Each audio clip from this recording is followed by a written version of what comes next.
গোপাল খুড়োর কাছে প্রায়ই আমরা পাড়ার জনা কয়েক ছেলে মিলে গল্প শোনার বায়না ধরি। সেদিনও গল্প শোনার আবদার করে বসলাম। বাইরে ঝিরঝির করে বৃষ্টি পড়ছে। গোস্বামীদের আট চালাতে বসে আছি আমরা দুজন আর গোপাল খুড়ো। এমন সময় দেখলাম ভূষণ একটি হাতে ছাতা আর একটি হাতে একটা ঠোঙায় করে কি যেন নিয়ে এদিকে এগিয়ে আসছে। কাছে এসে ছাতাটা আট চালার এক কোণে দাঁড় করিয়ে রেখে তারপর আমাদের কাছে এসে বসল সে। ঠোঙায় করে কি এনেছিস রে ভূষো? ভূষণ ভীষণ চটে গিয়ে বলে উঠল, তোকে কেন বলবো রে বেনো? ফের যদি ভূষো বলবি তো মেরে তোর নাক ফাটিয়ে দেবো। বারে, তোর নাম তো ভূষণ, একটু ছোট করে ডাকলাম আর কি, এতে চটে যাওয়ার কি হলো? দেখলাম এই বৃষ্টির দিনের আসরটা বুঝি মাটি হতে বসেছে। আমি তাড়াতাড়ি বললাম, রাগ করিস না ভাই ভূষণ, জানিসই তো ও একটু অমনি। তা কি এনেছিস ঠোঙায় করে? গন্ধে যে জিভে জল এসে যাচ্ছে। আমার কথায় ভূষণের মনটা খানিকটা নরম হলো। এমন বৃষ্টির দিন বেরোনোর সময় দেখলাম মা ফুলুরি পাচ্ছে। আমায় বলল সকলের জন্য এক ঠোঙা ফুলুরি নিয়ে যেতে। আমিও ভেবে দেখলুম গোপাল খুড়োর মুখে গল্প শুনতে শুনতে ফুলুরি খেতে বেশ ভালোই লাগবে, তাই সববার জন্য নিয়ে এলাম। নে নে, খেয়ে দেখ। ভূষণ হাত বাড়িয়ে ফুলুরির ঠোঙাটা আড্ডার মাঝখানে রাখে। গোপাল খুড়ো এতক্ষণ চুপ করে আমাদের কথা শুনছিলেন। তারপর খানিকক্ষণ কি ভেবে বলে উঠলেন, ধলেশ্বরী নদীর তীরে জঙ্গলের কথা শুনেছিস কখনো? এসব গাঁজাখুরি গল্প চলবে না খুড়ো, এই ভালো কোনো গল্প বলতে হবে। আমি গাঁজাখুরি গল্প বলছি, এ কথা তোকে কে বললো রে? খুড়োর গম্ভীর স্বর শুনে একেবারে চুপ হয়ে গেল বিনয়। ব্যাপারটা সামলে নিতে আমি বলে উঠলাম, নিজেদের মধ্যে রাগারাগি না করে একটা কাজ করো। খুড়ো, তুমি গল্প শুরু করো তো। খুড়ো তার হাতের ফুলুরিতে একটা কামড় দিয়ে বললেন, বেশ, আমি আজ তোদের একটা সত্যি ঘটনার কথা শোনাবো। অবশ্য আমার নিজের চোখে দেখা ঘটনা নয়, ঘটনাটি আমি শুনেছি আমার নিজের ছোট মামার কাছে। আমি তোদের ঘটনাটি আমার মামার মুখে যেভাবে শুনেছি ঠিক সেইভাবেই বলছি, খুব মন দিয়ে শুনবি সবাই। আমরাও অত্যুৎসাহী ছেলের দল ঘাড় নেড়ে সম্মতি জানালাম। খুড়ো গল্প শুরু করলেন। সেবার খুব বৃষ্টি হয়েছে মামার বাড়ির গ্রামে। জেলেরা নদীতে মাছ ধরতে যেতে পারছে না, সকলের জন্যই বিশেষ সতর্কতা জারি করা হয়েছে। আমার ছোট মামা মাছ ধরতে খুব ভালোবাসতেন, আর ভালোবাসতেন শিকার করতে। সেই শিকার করার নেশা তার আজও আছে। একবার তো, যাকে সে গল্প না হয় আর একদিন বলবো। আজ যা বলতে বসেছি সেটাই বলি। গ্রামের পাশ দিয়ে বয়ে চলা শীর্ণকায়া নদী ধলেশ্বরী। এমনিতে সে শান্ত হলেও বর্ষায় তার ভীষণ রূপ দেখে গ্রামবাসীরা আতঙ্কিত হয়ে পড়ে। তেমনই এক বর্ষার রাতে আমার ছোট মামা ও তার বন্ধু ঠিক করলো ধলেশ্বরী নদীতে মাছ ধরতে যাবে। মামা বললেন, আমি মাঝ নদীতে মাছ ধরবো, তুই যদি রাজি থাকিস তো বল। মামার বন্ধু হরিশ বলল, আমি রাজি, কিন্তু মাঝ নদীতে যাব কিভাবে? কোনো নৌকা জোগাড় করতে হবে তো। সেজন্য চিন্তা কি, আমাদের গায়ে নিতাই মাঝি আছে তো, সে শুনেছি অনেক রাত অব্দি খেয়া পারাপার করে। এইরকম খানিকক্ষণ আলোচনার পর স্থির হলো সেদিন রাতেই দুজনে মাছ ধরতে যাবে মাঝ নদীতে। রাত ঠিক 12টায় দুজনে বাড়ি থেকে বের হয়ে নদীর ঘাটে এসে উপস্থিত হলো। কুলকুল শব্দে বয়ে চলেছে নদীর জল। বর্ষায় নদীর জল কানায় কানায় পরিপূর্ণ। মামার তখন বয়স কম, এই বয়সে মনে হয় সব পারবো, কোনো কিছুই আমাদের দমিয়ে রাখতে পারবে না। ছাতা মাথায় দুজনে এদিক ওদিকে তাকিয়ে দেখতে লাগলো, কিন্তু কোথাও একটা নৌকা দেখতে পেল না। এই কই রে পরিতোষ, এই কোনো নৌকা যে চোখে পড়ছে না। তাই তো দেখছি, কিন্তু মামার কথা শেষ না হতেই অন্ধকারের মধ্যে অনেক দূরে একটা ডিঙি নৌকা ভেসে উঠল। দুজনে অবাক হয়ে সেদিকে তাকিয়ে দেখল নৌকাটা যেন হঠাৎ করেই জলের উপরে ভেসে উঠল এবং তাদের দিকে এগিয়ে আসতে লাগলো। বৃষ্টির বেগ ক্রমশ বেড়েই চলেছে। ঠান্ডা ঝোড়ো হাওয়ায় শিরশিরানি ঠান্ডা অনুভূত হচ্ছে।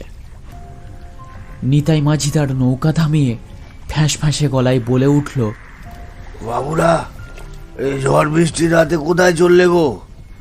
দুজনে এই গলা শুনে একটু ভয় পেয়ে গেল। তারপর আমার ছোট মামা বলল, মাছ ধরতে যাবো গো নিতাই দা, মাছ নদীতে যাব, এই নিয়ে যাবে আমাদের? এই ঝড় বৃষ্টির রাতে মাছ নদীতে গিয়ে মাছ ধরবে? তোমাদের কি প্রাণের ভয় নেই গো বাবুরা? তাছাড়া ওদিকে ঘন জঙ্গল। এই তোমার অত কথায় কাজ কি বাপু? তোমাকে পয়সা দেব, তুমি আমাদের নিয়ে যাবে, ব্যাস কথা শেষ। এখন চলো দেখি, ভোর হওয়ার আগে সব মাছ ধরে ফেলতে হবে। আর একটা কথা, এই জেলেরা যেন এ কথা খুনাক্ষরেও জানতে না পারে।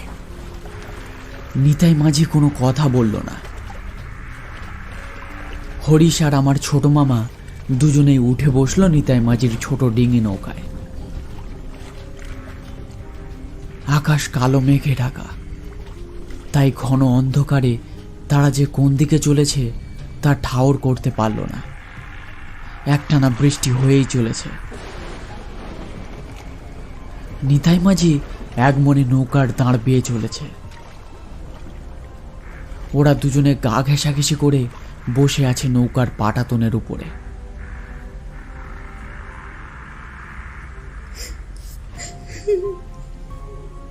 বেশ খানিকটা যাওয়ার পরে নদীর পাড়ের জঙ্গল থেকে একটা শব্দ শোনা গেল, কান্নার শব্দ।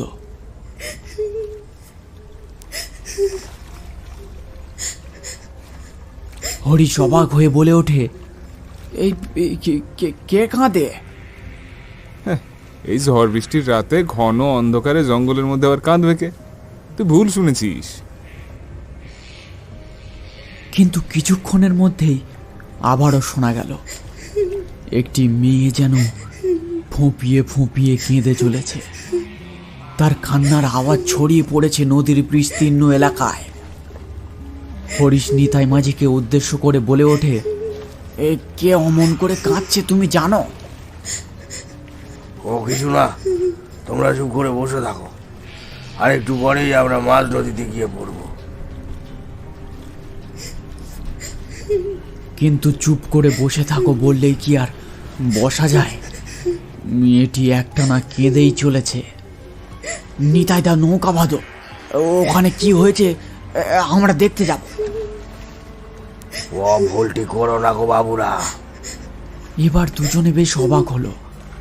নিতাই মাঝি কি পাষাণ? তার মনে কি একটুও দয়া মায়া নেই? এবার দুজনে প্রায় জোর করে বলল, তুমি নৌকা ওই ঘাটে বাঁধো, আমরা নেমে দেখব ব্যাপারটা কি। হ্যাঁ হ্যাঁ, ওই ঘন জঙ্গলের মধ্যে নিশ্চয়ই কোনো মেয়ে বিপদে পড়েছে, তাকে ফেলে রেখে আমরা চলে যেতে পারি না। তোমরা বিপদে পড়বে গো বাবুরা, আমার কথা শোনো। কেউই তার কথা শুনতে নারাজ। অগত্যা মাঝি তার নৌকা জঙ্গলের ঘাটে ভিড়াতে লাগলো।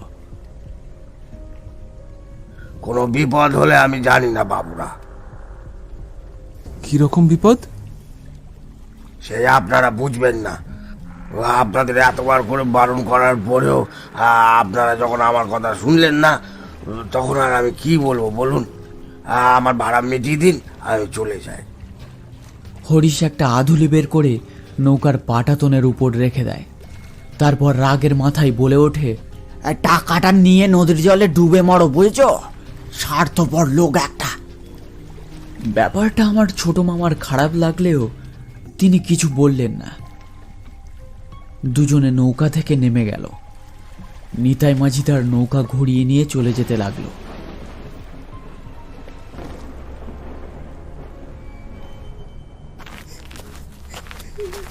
কান্নার আওয়াজটা খুব কাছেই কোথাও থেকে আসছে বোঝা গেল। অন্ধকারের মধ্যে তারা পথ চলতে লাগলো। মাছ ধরার কথা দুজনে বেমালুম ভুলে গেছে। খানিকটা এগোতেই তারা দেখলো একটা পরিত্যক্ত বাড়ি। সেই বাড়ির ভিতর থেকেই কান্নার শব্দ আসছে। এই জঙ্গলের ভিতরে এই পোড়ো বাড়িতে মেয়েটাকে ফেলে রেখে গেছে কেউ। চল এগিয়ে গিয়ে দেখি ব্যাপারখানা কি। দুজনে মিলে এগিয়ে গেল সেই পরিত্যক্ত বাড়ির দিকে। বাড়ির সামনে যেতেই তারা খিলখিল করে হাসির শব্দ শুনতে পেল।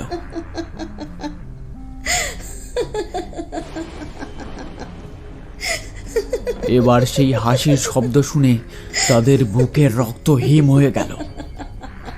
হরিশ সাহসে ভর দিয়ে ধরা গলায় জিজ্ঞেস করলো, কে মা তুমি?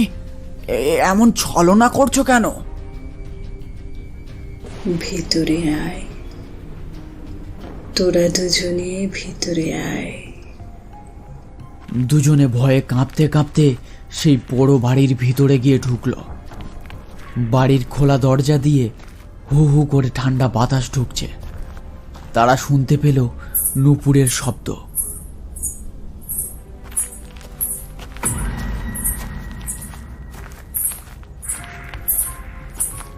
অন্ধকারে কোনো কিছুই ঠাওর হচ্ছে না, শুধু নূপুরের শব্দ অনুসরণ করে তারা চলেছে। তারা মন্ত্রাবিষ্টের মতো সিঁড়ি দিয়ে উপরে উঠছে। কারো মুখে কোনো কথা নেই।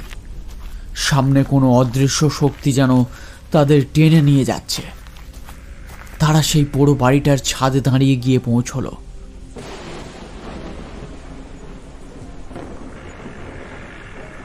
পরিতোষ, পরিতোষ, পরিতোষ, পরিতোষ। ছোট মামা হঠাৎ যেন শুনতে পেলেন তার নাম ধরে কেউ ডাকছে।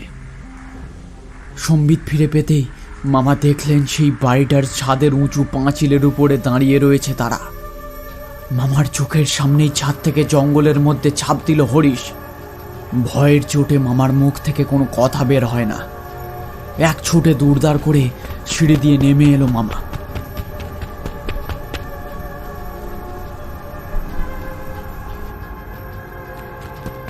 এরপর দৌড়ে পৌঁছে গেল নদীর ধারে। সেখানে তখনও নিতাই মাঝির নৌকা বাঁধা। সে একটা বিড়িতে শুক টান দিতে দিতে বলল, বন্ধুকে রেখে এলে বুঝি?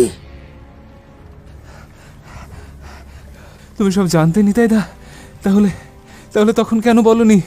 হ্যাঁ, নিচে কথা বলনি গো বাবু। আমি বারবার করে মানা করেছিলুম। ও এভাবে সবাইকে পথ ভুলিয়ে নিয়ে যায়। তারপর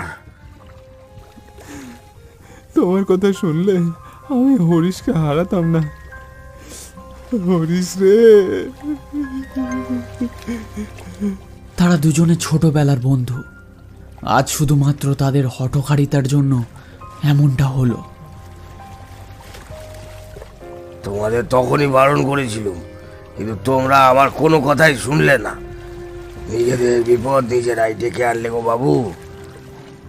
ছোট মামা অবাক হয়ে কিছুক্ষণের জন্য জলের দিকে তাকিয়ে রইলেন। তারপর বললেন, কিন্তু আমার নাম ধরে ডাকলে কে? আর সেই মেয়েটি বা কে, যে নূপুরের শব্দ অনুসরণ করে আমরা মৃত্যুর দিকে চলেছিলাম? সে কি চায়?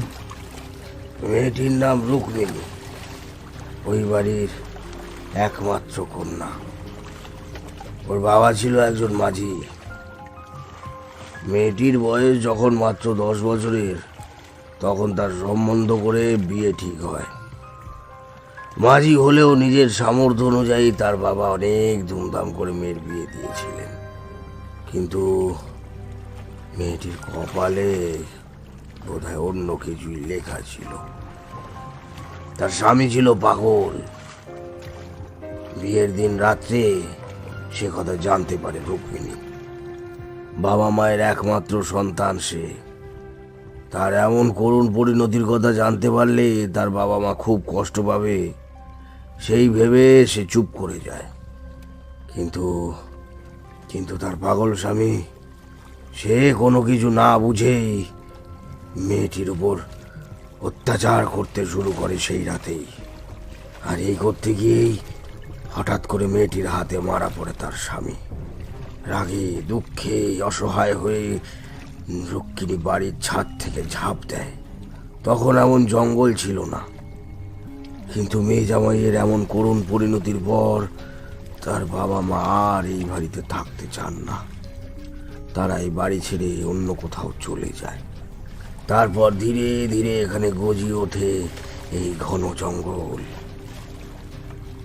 প্রতি অমাবস্যার রাতে এই বাড়ি কেড়ে নেয় একজনের প্রাণ। আমি তোমাদের বারণ করা সত্ত্বেও যখন জোরপূর্বক তোমরা ওখানে গেলে, তখনই বুঝলাম নিয়তি তোমাদের টেনে নিয়ে যাচ্ছে। সেখানে আমার আর কিচ্ছু করার নেই। প্রতি অমাবস্যায় কোনো না কোনো পথিক ওই নিয়তির কবলে পড়ে ওইখানে প্রাণ হারায়।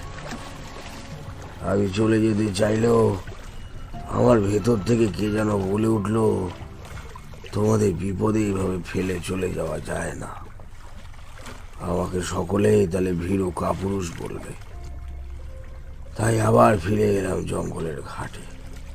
মনে মনে ভাবলাম, যদি নিয়তিকে জয় করে কেউ ফিরে আসে, আমি তাকেই পার করব।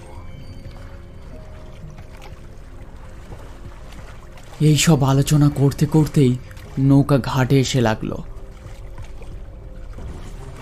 ঘাটে নেমে ছোট মামা বাড়ি ফিরে এলো। তখন ভোরের আলো ফুটতে শুরু করেছে। বাড়ি ফিরে বিছানার শুয়ে সেদিনের সেই বাড়িটার কথাই ভাবতে লাগলো ছোট মামা। হঠাৎই তার মনে পড়ল, তার নাম ধরে না ডাকলে মামাও হয়তো আজ বেঁচে থাকতেন না। কিন্তু ওই ঘন জঙ্গলে নিশ্ছিদ্র অন্ধকারের ভেতর থেকে তার নাম ধরে সেই রাতে ডেকেছিল কে? সে উত্তর মামা আজও পাননি। এই ঘটনার পর নিতাই মাঝির সাথে গিয়ে জঙ্গলের ঘাটে ছোট মামা একটি খুঁটি পুঁতে লিখে রেখে এসেছিলেন, এই ঘাটে নৌকা ভিড়বে না, তাহলেই বিপদ। এরপর থেকে ওখানে আর কেউ কখনো যায় না।